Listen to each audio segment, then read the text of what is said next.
Please welcome Terry. Thank you. Good evening, everybody. Thank you for coming. I was asked to talk about a study we did a few years ago called Fostering Emerging Technology Sectors in Arlington County. Sounds rather academic. We actually hired an academic to help us work on it. Dr. Heike Meyer was with Virginia Tech at the time. And what I admired about Heike is she had done a study a couple of years before on the biotechnology industry. And she looked at all of the different states and communities around the country that were trying to become biotech capitals. And there were about 44 states that had a biotechnology strategy. And she told 40 governors they can't play, they don't have the assets, they're never going to make it.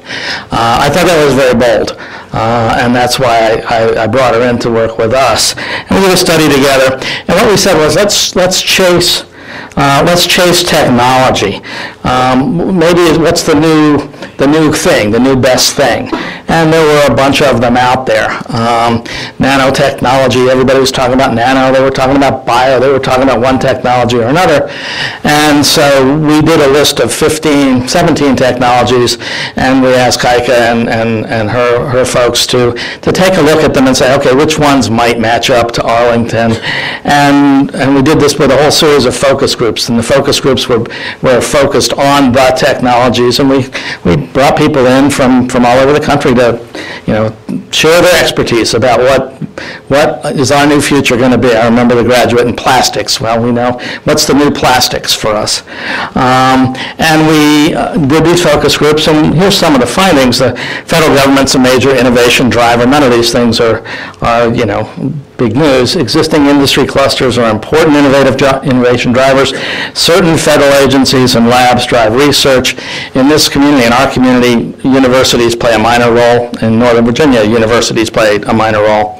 Strategic advantages can support emerging technology, and then disadvantages offer opportunities. I mean, you probably could have written this stuff without doing, 12 focus groups.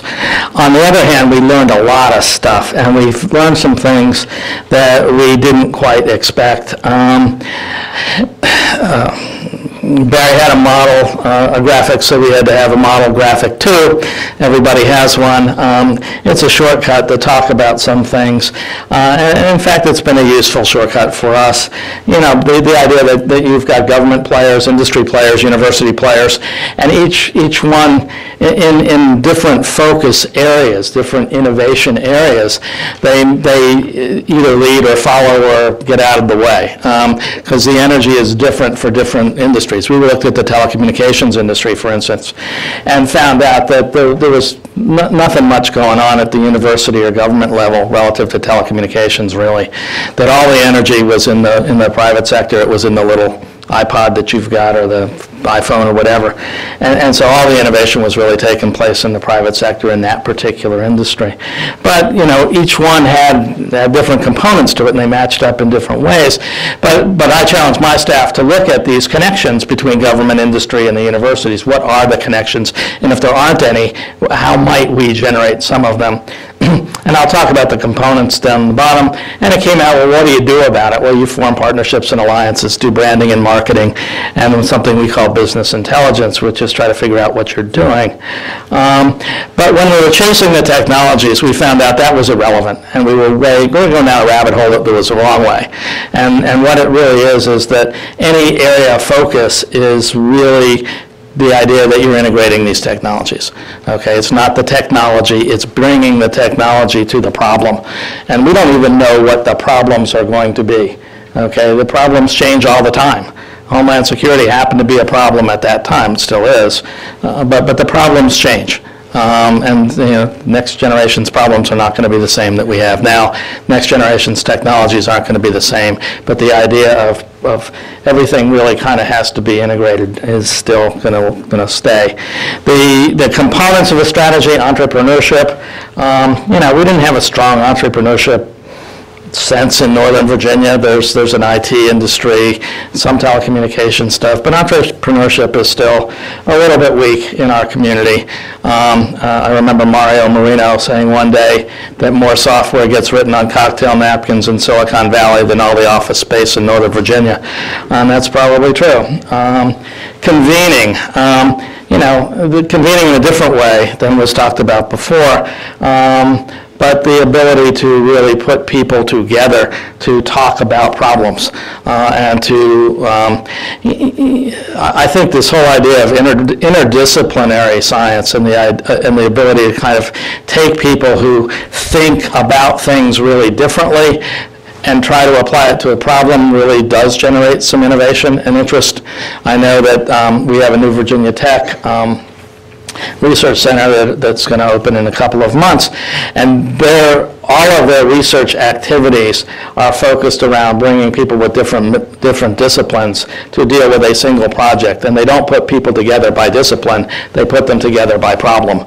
Okay, and so there is this idea that different minds bring different perspectives to things. One of the simplest things that we do on convening is have community conversations about science.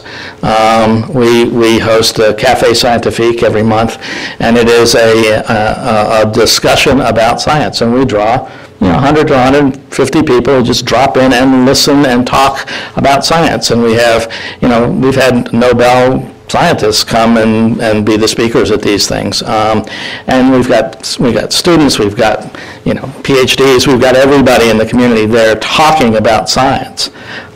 So convening community discussions is important to us. Test bed and showcase. This is really important to me. And I think it was one of the best things that came out of the study, especially as it relates to Homeland Security, because I was speaking at a Homeland Security conference about a year ago, and I said, we've got all kinds of assets that would make us a great test bed. One, we're early adopters of most technologies, just by our general population. The other thing is we have 2 metro lines. We've got commuter rail. We've got 2 interstate highways. We've got an airport. We've got a freight line. We've got bicycle trails and walking trails. I mean, we've got everything that you can possibly imagine except a seaport. And I told people I'd work on that. But in 26 square miles, we make an amazing test bed for all kinds of different technology. And one thing we did years ago that was pretty smart was we kind of maintained the rights to the use of rooftops on all of our buildings when the buildings were built as part of the development entitlements. And so we have the ability to deploy technology in interesting kinds of ways. Information, national policy, we're very concerned about national policy. We're very concerned in terms of our local policy, but national policy drives a lot of stuff, especially for us, because technology always is ahead of policy.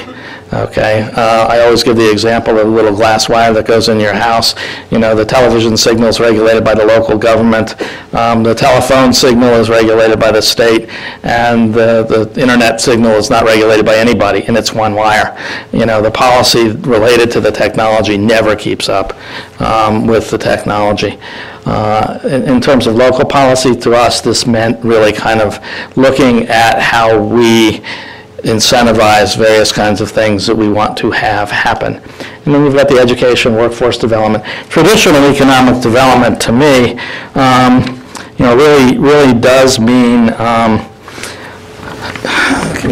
the basic blocking and tackling that any economic development agency does. And we do retention, we do recruitment, we run an entrepreneurship program of quite some size. But we're really starting to think differently about economic development now than we had a few years ago. 9/11 changed everything for us. That's why the culture's changed. That's why our focus has changed. A lot of the county leadership was with the county at 9/11, and most of us were in the Emergency Operations Center for 4 days, and it's changed the way we think about it. And then federal policy changed. All of a sudden, we had every federal agency coming and saying, okay, we need to deal with security in a different way. We want to put Jersey barriers in front of our buildings. Actually had somebody one agency wanting to put up Jersey barriers and a steel spiked fence with razor wire around it. And there, when we got to talk about their security risk assessment and went through a checklist, their biggest concern was a backpack bomb. You know, and so some of this stuff just got nonsensical. Some of the federal response to security issues got nonsensical. I remember working with NCPC on some security issues that where the district was dealing with those same kinds of issues. But you don't know when the world is going to change for you. That was something that kind of changed for us. And we started thinking about security in a really different way. And then we had BRAC. You know, Arlington, you know, BRAC regionally was probably a wash. Okay, but we lost the equivalent of 5 military bases. Okay, we had 17,000 jobs directly being moved out of our community in 4.2 million square feet of space. We're the smallest county in America. Okay, that had an impact, is having an impact. And so how do you deal with those kinds of impacts? You have to think about how you're going to deal with impacts you don't even know that you're going to have. You know, I often tell my staff, only semi-jokingly, that I have lost more economic development deals than any economic developer in the country. One, I've been doing this a lot longer than most people have. I've been doing it for 40 years. But, you know, things just happen. I mean, you lose. You have a BRAC. You have, we lost U.S. Air Headquarters. We lost the Patent and Trademark Office. These are, you know, these are massive kinds of job movements within the region or out of the region or in the region. And so you have to have a willingness and ability to deal with that. And so we're thinking about our economy in terms of 3 major factors: the ability to be innovative, constantly innovative, the ability to be resilient. You have to be resilient not only physically, but in terms of your economic base. And then the whole idea of competitiveness. We have to maintain our competitiveness in every aspect of what competitiveness means. And so we're really reinventing the way we think about economic development with the idea that nothing is likely to be fixed for more than a day. I'll come in tomorrow and something will have happened, okay, and I have to be able to respond to it. The way we dealt with BRAC was we said, okay, yeah, it's really serious. This is a big deal for us, but it's manageable. We're going to figure it out and we're going to manage our way through it. And we've been able pretty much to do that. Implementing a strategy, I want to talk about a few things in terms of business intelligence, partnerships and alliances, and branding. Those were the boxes on the side of the chart. Business intelligence is kind of, to me, knowing what you're about, knowing what you've got, and understanding your economy. We study these things in ways that help us try to understand what we have. We can't do any branding or marketing without some credibility. To have the credibility, you've got to do some analysis. So, you know, we try to think of all these things as building blocks in terms of our economic development program. And so business intelligence is one, knowing your assets. Okay, what do you have? I mean, we've got, we learned after BRAC that our biggest assets were the research agencies of DOD, DARPA, Office of Naval Research, Air Force Office of Scientific Research, but we have the National Science Foundation, the National Cybersecurity and Communications Integration Center, Homeland Security Studies and Analysis Institute. We've got huge amounts of community assets that represent both federal assets and private assets like Virginia Tech, other kinds of research organizations, RAND, that are all within our community. Bernie is from RAND. And so we looked at what kinds of things are being done in our community, and what our biggest asset is brainpower.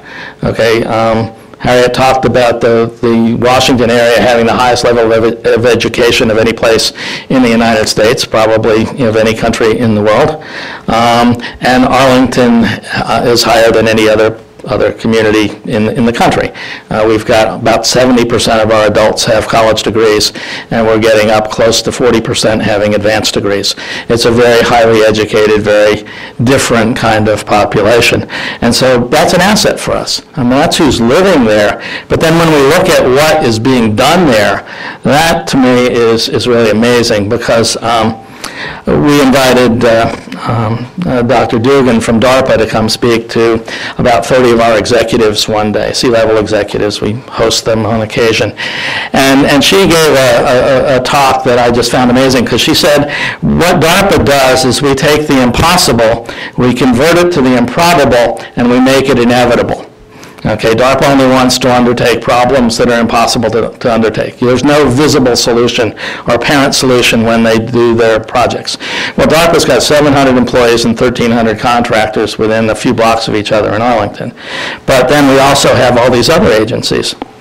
National Science Foundation, Office of Naval Research that did global positioning systems. I mean, amazing technology and innovation has come out of the community over the years. And so I've got a minimum of 5,000 people in my community who come to work every day to tackle the impossible. That's their job description. We're here to try to solve the impossible. And then when you start looking and layering all these kinds of groups that are dealing with different sets of problems, we have a large portion of our workforce and employee base dealing with impossible and intractable types of problems. It's a different way of us describing who we are than saying we're this industry or we're that industry. We do things that may transcend industries. I'm not even sure clusters are relevant anymore from our standpoint. So Bernie represents the brain power, and then we looked at our industry. To the extent that there is an industry cluster in Homeland Security, what are our assets? What's it mean economically? What's in terms of contracts? And so we do these kinds of studies from time to time on all kinds of different problems. And that gives us the credibility to be able to talk about it. Partnerships and alliances, well, I just picked a few because that was what came out of Heike's study. We've got a partnership with the Department of Homeland Security on these rapid visual screening and risk assessment tools. Miller Kennett's operation in science and technology. This was where we were a test bed. They were developing these tools. We worked along with our building inspectors on alpha testing the tools before they ever even got out in the field when they did assessments on properties that we arranged for them. And they ended up having to recalibrate all of the tools because when you put them out in the field, they weren't working the way that people had envisioned. The buildings were a whole lot more secure than anybody thought they were going to be. But the whole idea that we can work with DHS or work with an agency as a test bed was important to us. One thing that I helped put together was the Center for Community Resilience and Security. It's a partnership between Virginia Tech, IBM, and Arlington, with Arlington being a living laboratory. IBM bringing its systems capacity and capabilities to the table to deal with Homeland Security-related technology, and Virginia Tech bringing its computational mathematics skills with the idea we can in real time analyze massive amounts of differently formatted data and in fact deal with it and respond to the data in real time. So that's a new research partnership that we have created partly because of the study that we did. And then we've worked for years with the Pentagon Force Protection Agency on security devices and technology that they have actually deployed that nobody knows is out there. But is in fact sensing every move that you make and everything that happens. I thought they were very clever because when they were doing some of the testing, they had one of those little model airplanes, and they were flying it around to see if they could, if they released minute amounts of things, if they could detect them. But they didn't want anybody to know it, so they put a DHS sticker on the airplane so that they didn't get tracked back to the Pentagon. I thought that was interesting. Let's see, and then Boston Science and Technology Alliance. This is just the monthly discussion about science.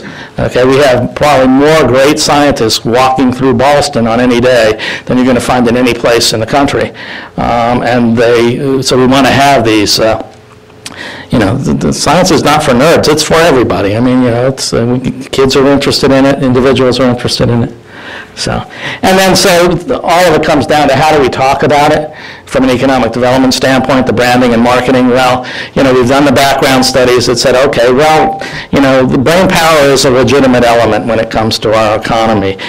And so when we're talking about ourselves, as a place where all these kind of interesting kinds of things happen. We can talk about the community assets in terms of great communities, cool places, interesting kinds of neighborhoods, the idea that all of the urban villages we've created are actually good places is really important in an economic development context. But what we do and who does it is especially relevant. And people want to be, smart people are attracted to other smart people in the way that we've described in our marketing campaign. The person on the left is Allison Frendak. She runs the Peacekeeping Policy Program at George Mason University. Tracy has a restaurant, Willow Restaurant, great restaurant. Mr. Wang, Dr. Wang has DNA on a stick. And so what we've tried to do is feature real people in our marketing. These are real people working in our community. Tasha was with the Nature Conservancy. She has a fern there to represent Nature Conservancy. We ask everybody to bring a prop. And she brought a snake. And she asked if she could bring her snake because her lizard died, and we said, sure. But in this one, she's got a fern, but in the other one that we put in the Metro, you've probably seen a woman with a snake, and that's Tasha. And then Bernie, of course, we asked what his prop was, and he said, his bald head. Isn't it obvious? That's his prop. He's thinking all the time. And so, we've tried to put the pieces together and to think about economic development in a way that allows us to be competitive, to be resilient, and to I lost my third word, I'm sorry. I think Homeland Security is with us for a long time, and we just are totally fixated on it all of the time. It will be a problem we continue to work on. So, way more than 7 minutes, I apologize. Terry, if you could just stay there for just one quick second. You touched on the BRAC issue, and I'd like to maybe probe a little more on that. I know Arlington has used the word resilient. You've been very resilient, I think, in responding to the challenge of BRAC, particularly some of the DOD space that was leaving. You got some of it to stay in there, but my guess is still a net loss. How do you think your mapping of the Homeland Security piece is going to complement or really pick up where some of those DOD opportunities may be lost, but that you have something that is maybe a little more sustainable in terms of the long-term approach for economic mapping in Arlington County? Do you sort of see a trade-off there, or is this a win-win? Well, I'm not really sure. One of the parts of looking at economic sustainability is what are the challenges that we have, and the fact that the federal government is an unknown to us is a huge challenge. We don't know which agencies, we don't know whether they are going to be growing, we don't know whether they are going to be declining, we don't know if they're going to be consolidating or, as has been the history recently, moving tens of thousands of people into non-metro locations. So I don't know what the feds are going to do. They're a third of our economy, and right now they're a massive question mark in terms of me. Are we going to keep some defense assets? Probably. Are we going to keep some Homeland Security assets? Probably. But we have to look at things in the broadest possible context, not dependent on it, but playing to it to the extent that we can. Okay, thank you. Well, we've got some of the right federal folks here. I'm sure we'll get some more discussion going. Thank you, Terry.